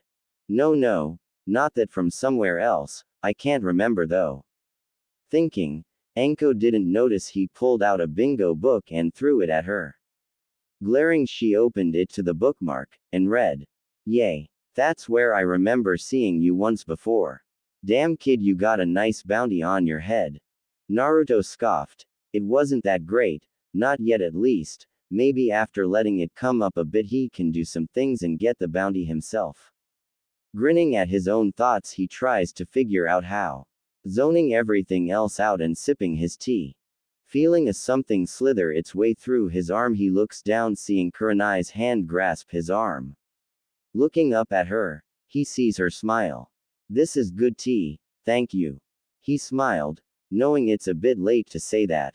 Laughing it off, Kurenai grins. Thanks, it's a new one I haven't had yet, though I've heard it's good. Glancing at the clock, Naruto sees how late it is, once again time flying when doing nothing. Also noting the time, Kurenai gets up and stretches, saying how she'd be right back and takes the cups to the kitchen. Anko, feeling awkward, once again gets up to stretch, eliciting a sigh from her bones. Glancing up, Naruto couldn't help but notice just how little she was wearing, that being, just a fishnet under the trench coat. Needless to say, he got a good eye full of her, and raised an eyebrow at her while she grins at him. Like what you see, Gaki? More like wondering how the hell you can fight or run without those causing some sort of discomfort or getting in the way. Naruto grins as she scowls at him. Wait a minute, was that a compliment? Or are you just with me? Anko glares. Does it matter? Statement which ended the quarrel as Kurenai came back. Well, it's getting late and I'm heading to bed. Naruto noticed she was just in her fishnet and shorts again. Remember, Naruto, you're making breakfast. Yay, whatever. Smiling, Naruto stood up and went over to the couch. Might as well try to sleep then, nay. Kurenai quickly grabbed him a blanket and pillow. If you need these, I'll set them at the foot of the couch. Seeing him nod, she leans down. Make a big breakfast, Naruto. Smiling, she kisses him quickly and sets off to the bedroom, Anko hot on her heels. Going to girl chat probably, she knows I don't need these, right? No sense letting them just sit there. Grabbing the bed dressings, he set up a moderate comfy bed and laid down, hands behind his head, and let his mind wander. Before the door could even shut, Anko was off. Okay, Kur-chan, I want details, out with it, girl. Smiling at her friend. Now whatever do you mean, Anko? Grinning, she jumps onto her bed, feeling Anko jump after her and tackle her. Come on, Kur-chan, you know what I mean. What's with the Gaki? What's going on between you two? How did it happen? The details. With every question, she was bouncing while straddling Kurenai's legs. Okay. Calm down, Anko. Sit down and listen. Anko grinned. She loved gossip. Whether she could tell someone or not, she loved it all the same. Well, Anko, it isn't much, but we met on the mission. He saved Kakashi and his student Sasuke. Seemingly begrudgingly though, he doesn't like the Uchiha. He got me this necklace when we took down Gato. Well, he did. I took out some guards in the place. We took all the money, documents and jewelry. He gave everything but this back. Showing the necklace off a bit, she smiled. That's gorgeous, Kur-chan. What's it made of though? Diamond, emerald and ruby, he said. Giggling at Anko's reaction. That must be priceless. She grabbed at it and took a closer look. Yay, well, after that, we stayed out by the lake and I fell asleep leaning on him, I guess. He took us into the forest and let me sleep while it. Whoa, you mean you just fell asleep on him? You won't even talk to most of the men in this village, but you just meet him and sleep on him. Yes, I know, odd, especially for me. We woke up before the teams and our caretaker made us a special breakfast. Soon after that we went to train. Well, he did. I trained the team. How does he train? Is it brutal, or is it casual? Well, brutal to you or I, but casual for him. I mean unless you go up again 400 clones of yourself as training. Smiling, she saw her friend's eyes go wide as she fell and plopped on the bed. Holy shit. Anko bounced back up. He has to have the chakra of a cage or more, and stamina. Don't get me started, Kurenai. Blushing deeply at the implications, she shook her head. No. Anko, we didn't do anything like that. Anko pounced on her again. Oh come on Kur-chan, you can tell me you him didn't you? So long you couldn't stand it. Or was it that he couldn't stand it huh? Anko. We didn't have. Huffing, Anko got off her. Fine. Can I continue now? She nodded. Good. After that we found out he was nature's wrath. Mind you, this whole time his clones were fixing and building the bridge. Anko nodded again, intrigued. Well, the second night he was with us, he went upstairs into a room while we all slept downstairs. That is until I woke up and followed him, still sleepy and all. Oh, of course. Blame sleep. Grinning, Anko motioned for her to continue. Rolling her eyes at her friend. Well, I slipped into these clothes. Motioning to the ones she wore now. And slipped into bed with him. I just couldn't seem to get comfy until I laid on him again. Nothing happened, I just slid onto him and fell asleep. He's so warm and his scent is intoxicating. Mixed together it's just like a natural sleep aid, welcomed or not. She laughs at how she fell asleep a few times unwillingly. You realize how uneventful this is for me, right? Anko stared blankly at her. You're the one wanting details on what happened. And nothing good happened. Anko whined. Well, there was that kiss when our caretaker made us breakfast. But you wouldn't like to hear about that. Grinning, Kurenai could see her friend brighten up. Come on Kurenai, tell me what it was like. Grinning at her friend getting something good for once. Well, we made a bet and I lost. I had to do something for him, anything he wanted, so he told me to close my eyes and he kissed me. At first it was nothing, but after a few seconds it was the most intoxicating, best kiss I've ever had. I was breathless by the end and I'm sure I looked higher drunk. Kurenai giggled, remembering that and the look on Anko's face. Oh come on Anko, it can't be that good. You heard his voice right? She nodded. That's only a sample. It was just as good on my lips as his voice to our ears. Anko's eyes widened. If that's anything to go by, then it must have been good. Smiling a genuine smile, she looked at her friend. Kur-chan, I'm happy for you. Closing her eyes with the smile she felt for her friend, she plopped onto the bed again. If that's all, then I guess you really didn't have. Damn, and I was thinking you might be holding out on me now. Laughing with Anko, she couldn't help but see the time. Come on, let's sleep, it's getting late and I want to get up and eat some of his breakfast tomorrow as soon as possible. Turning the lights off, Kurenai slips under the covers, Anko right behind her. Kurenai laid on her back, being the comfiest position right now. Soon Anko slid up on top of her, cheek resting on her, fast asleep in seconds. Smiling, Kurenai rested her hand on her friend's hair. Good night Anko. Letting her other hand fall on the snake mistress' arms, she fell asleep. Hokage-sama. A bear-masked Anbu appeared in the room as called. Yes, Bear. I need you to inform a Naruto Namikaze that he is wanted in the council chambers tomorrow at 1 o'clock. If you will, pick him up, then you have the rest of the night off. Sarutobi smiled. Thank you Hokage-sama. I will inform Namikaze tomorrow. Good night, sir. Bowing, the Anbu left in a swirl of leaves and the Sarutobi took a drag from his pipe. Yes, I think tomorrow will go well, my friend. Sarutobi stares at the picture of the Yondaime. Sighing, Naruto found he couldn't sleep. Being back here, all he could think about while on the brink of sleep was the Uchiha. The first few times he fell asleep for a few minutes, all he saw were the purple eyes of Onkashina. Glaring, throwing daggers with her eyes, ridding herself of this boy. Why is she always glaring at me? Naruto sighed again and threw of the other dream he had while trying to sleep. Somehow he got away. Maybe they let him to toy with him. It didn't matter, he was hungry, he wanted to get out. More than anything he was scared. He was so scared he couldn't even cry, all his tears wasted in that lab, as they called it. Move, move, come one legs move faster. Glancing back he saw no one was chasing him and settled down a little bit. Hiding in a bush, he pulled out the only thing he had on him, a rusted kunai. Making his way through the forest on the edge of the complex, he spotted a dog. He thought it was a dog. He didn't care, he wanted food and he was going to eat.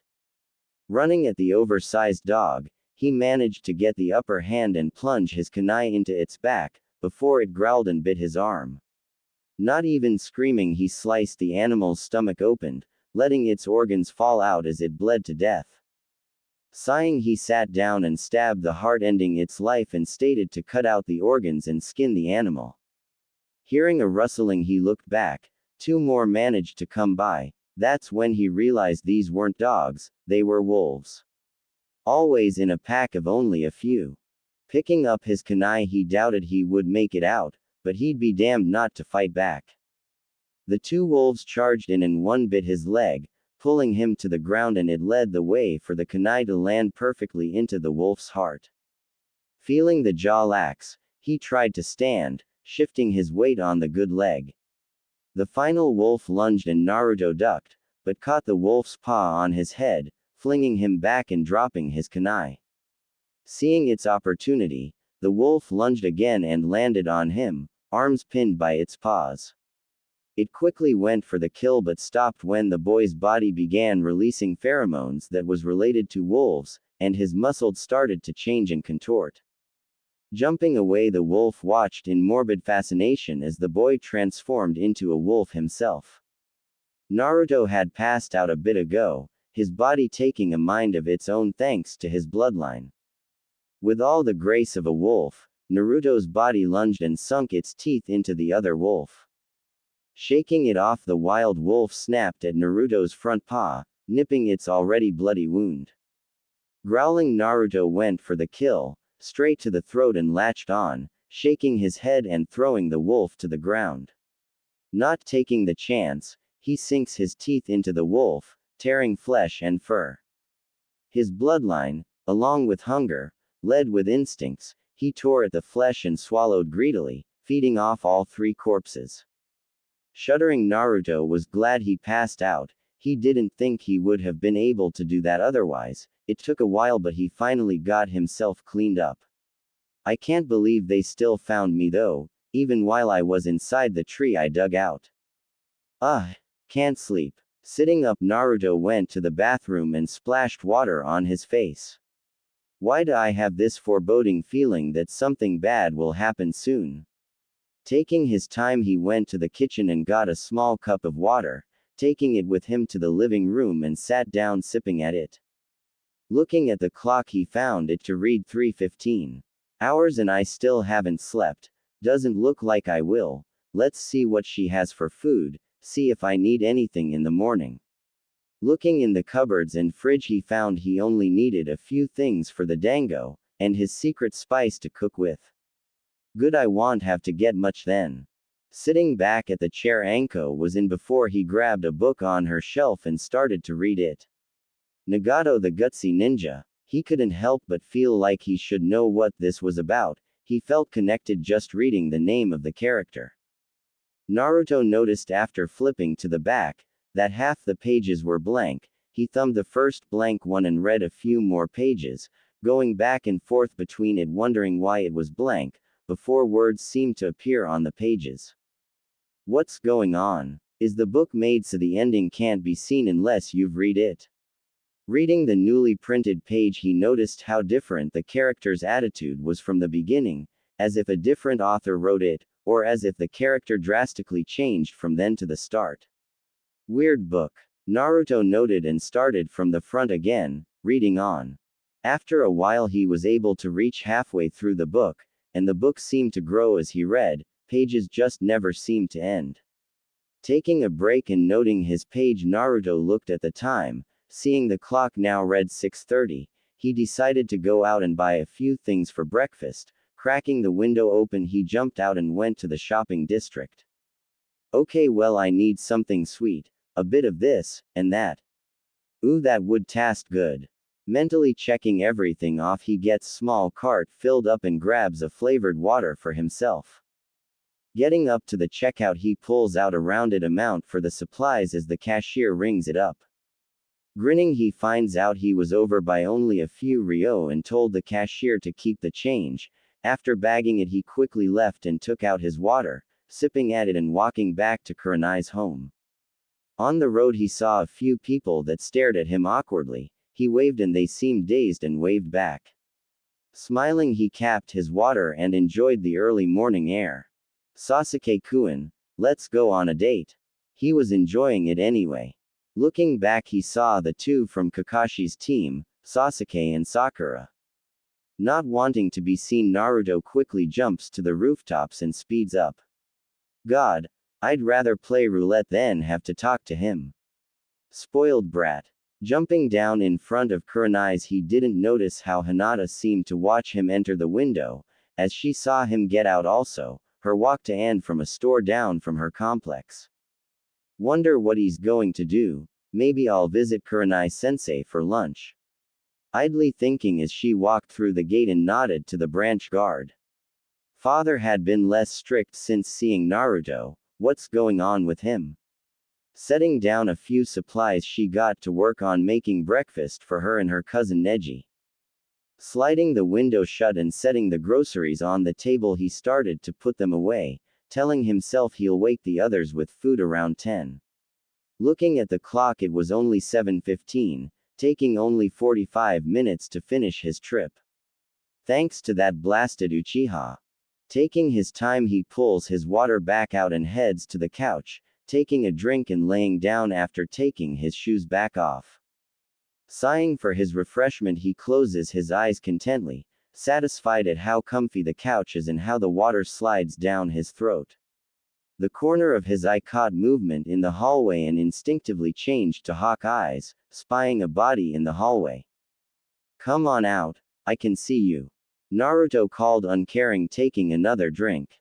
Slowly from the dark, Anko emerged from the hallway and sat down in front of Naruto on the floor. Is there something you want? Or are you going to sit there all morning? Shouldn't you be asleep?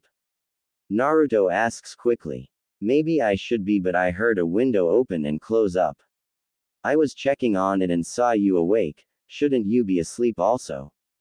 Anko remarked. Sighing, Naruto takes another drink. Would if I could, but I can't. What do you really have to say, Snake? Turning his head, he stares at her. Flinching, she turns away slightly before turning back to him. I wanted to thank you for cheering Kurenai up. She seems less stressed out than normal, and if you're the culprit, then thank you. I might be, not sure yet. Taking a drink, he continues. I just like seeing her happy. She's gorgeous, and as of yet I haven't seen her in a down mood. I guess that means I am the reason she's happier. Yay, well, don't let this get to you, but thanks, Gaki. Standing up, Anko kisses his cheek in thanks, and grins wide. Don't let it get to you, but I'll kill ya if you hurt her, Gaki. Taking the path back to the bedroom, she stops in the hallway. I'm glad to hear she's better. She seems so much better than before the mission. Almost like when I first met her. Retreating to the room, she takes her place back on top of Kurenai and falls asleep in seconds. Brat. She, the snake, called me a brat. Issues much. Finishing off his water, he sets the bottle next to his shoes and closes his eyes. With nothing left to do, he meditates. After so long in his trance, he opens an eye to check the time. 9:30, perfect. Stretching and sitting up, he yawns quietly and heads to the kitchen. Taking out all the ingredients for the dishes he's about to prepare, he turns the water on, letting it warm up. Pulling out seemingly random things, from garlic powder to fish, he sets them all on the counter in the middle of the kitchen. There, got everything but the bread for the dango. Quickly grabbing it, he takes out a few pots and pans, spatulas and spoons, a knife, and a fork. Washing his hands to get ready to cook, he starts with the spice. Taking a bowl from the cupboard, he starts mixing all the seasonings he bought along with a few already in the house. Taking out a scroll, he tapped a little bit of a black powder into the mix and churned the powders. Taking a spoon, he tests the spice and deems it good enough for breakfast. Heating the oven and filling a pot with water, he set a pan on the stove and greased it with a little oil. Turning 2 burners on, he set the water to boil and the pan to heat up while he filleted the fish with the knife, tossing strips into the spice mix and into the pan. Opening a bag of rice, he dumps the entire thing into the pot and lets it soften while he tends to some eggs and grabs another pan. To an observer, it would look like her was randomly throwing things and getting lucky with how it all turned out. Slowly Naruto started to hum while cracking the eggs and setting them in the pan. Turning the rice down, he turns and grabs a pinch of the spice and lets it rain over the pot, mixing up the rice with a spoon. Turning slightly, he grabs the spatula and flips the eggs along with the fish. I can see where you are. I can tell you're enjoying it so far. Grabbing the bread, he quickly sets it in another pan to darken, grabbing the sweets to mix with the bread. I would love to escape, but now I am bound by the burn of your eyes looking on as I am starting to realize. Grabbing some peppers and veggies, he starts to chop them up and toss them in with the eggs and fish. Taking the spatula and flipping the eggs to simmer a bit more, he tests the rice. Deciding it needed more, he starts churning it and pinching spice into it. Grabbing some cheese with one hand, he sprinkles it over the pepper-filled eggs and a bit on the fish. I'm a pawn in your game, and this checkmate. Grabbing some lettuce, he drops it with the eggs and turns the burner off, using the spatula to close the eggs, melted cheese holding it together. Taking the pan, he sets it on a pad on the counter. Grabbing the bread and sweets, he mixes them together into larger balls of dango than what he saw the shop sold. Taking another batch of darkened bread, he starts making his famous dango. As the roses lift their heads to catch a glimpse of my demise. Setting all the dango down on a cookie sheet, he sets it in the oven to cook a bit before flipping the fish again. Grabbing another pan, he grabs a steak that he bought and lets the pan heat up with oil, setting the steak in after cutting the fat off. Turning the burner off, he takes the rice and sets it by the omelets. Tending to the steak, he pushes the spatula down onto it, getting the grease out, and flips it. You'll be throwing lies around like ocean waves throw down the tides. Grabbing the fish, he checks both sides and pulls the slices onto an empty plate. Scooping up the peppers and veggies and putting them on the same plate.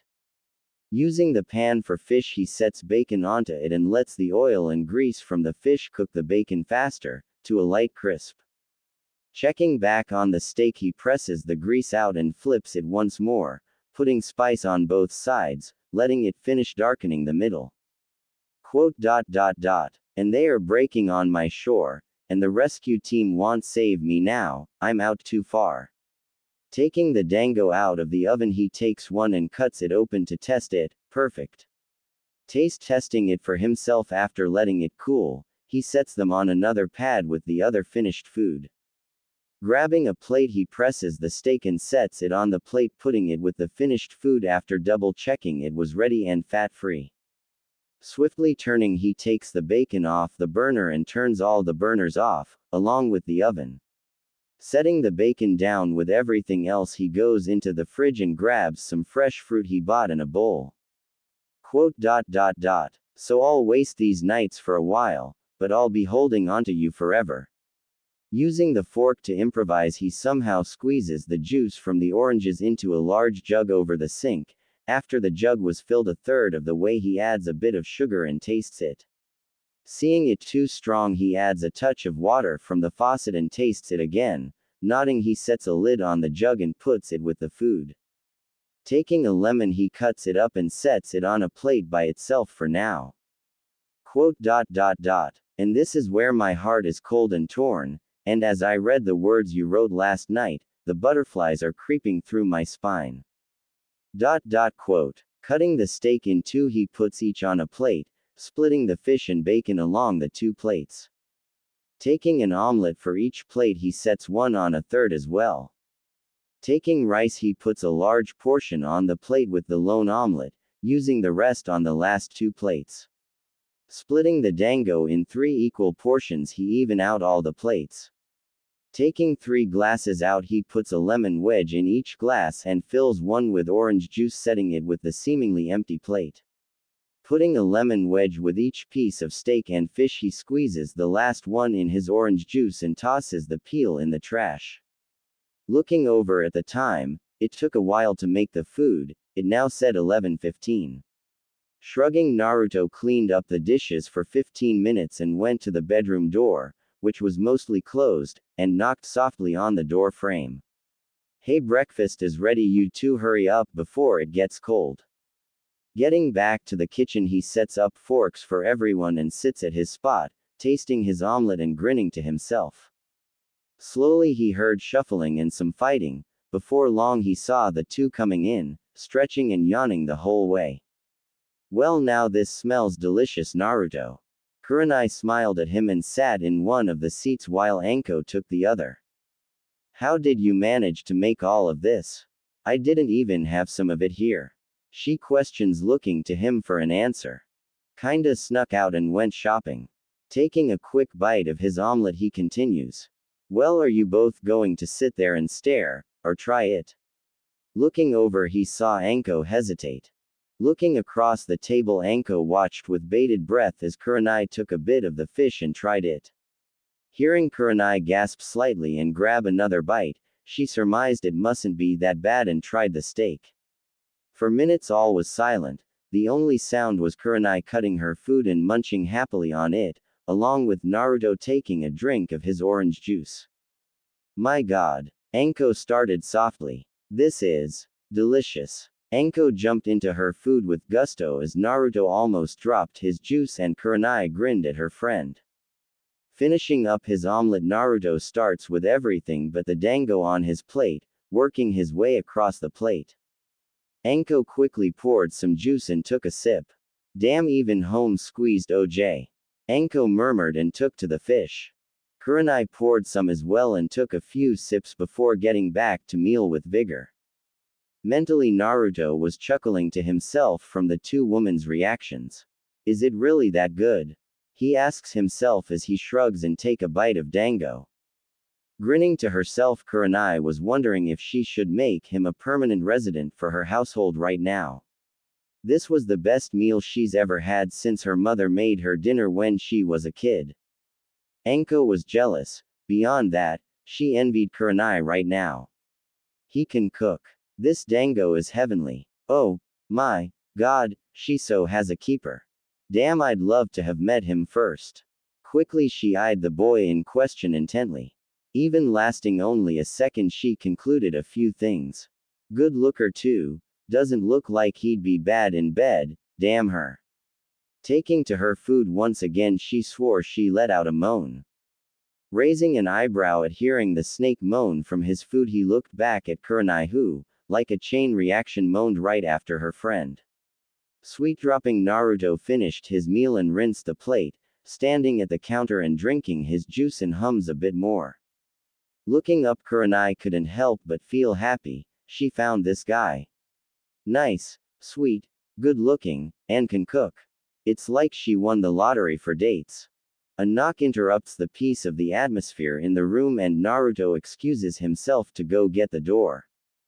Getting to the door, he turns the lock and opens it quickly, asking a polite, "Yes, how may I help you?" to a somewhat tall, bearded man with a fire handkerchief on his waist. "And who the hell are you?" the man yells out. Seeing another man in Kurenai's house was not what he was expecting. "And who the hell are you? Should I know that voice? Looks like your lover is back." Anko teases the crimson eyes Jonin. "Damn it, it was such a good morning too. I'll be right back." Getting up quickly, not knowing what could happen, she turns around the corner.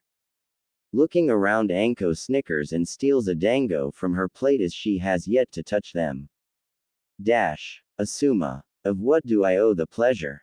Kurenai asks with light sarcasm as she wedges in front of Naruto, who just moved back and held onto the door for a second before going and pouring more juice. Who the hell is that? Asuma asks, barging in and sitting on the couch without taking his shoes off, tracking dirt through her white carpet. Scoffing, Kurenai glares at him. What does it matter who he is? Closing the door knowing he won't leave without answers, she sit across from him. I come to visit and that guy comes and opens the door, that's what it matters. Why is he here? You said you're not planning on dating anyone while you refused my date before your mission. Asuma looked at her angrily, starting to pull a cigarette out. Don't you dare. You do and you'll never be allowed here again. As for why he is here, he had nowhere to stay last night and I met him a while back, he's getting a new house today. I thought I would let him sleep on the couch, and make me an Anko breakfast. Kurenai saw Asuma scoff at Anko's name. Yay, you're right, I wasn't planning on it, and nobody says me and him are dating. So then you're not dating that guy. Good. Asuma grins and is about to ask her on a date. Actually, I never said we weren't either. Not that it's of any concern to you. Grinning when she sees him scowl, she continues. Now, as I said, I'm eating. If you'd like, you can wait outside until I'm done, or we can try and talk another time. Asuma. Nah, I'd rather stay right here and keep an eye on you. Asuma crosses a leg over his knee and leans back.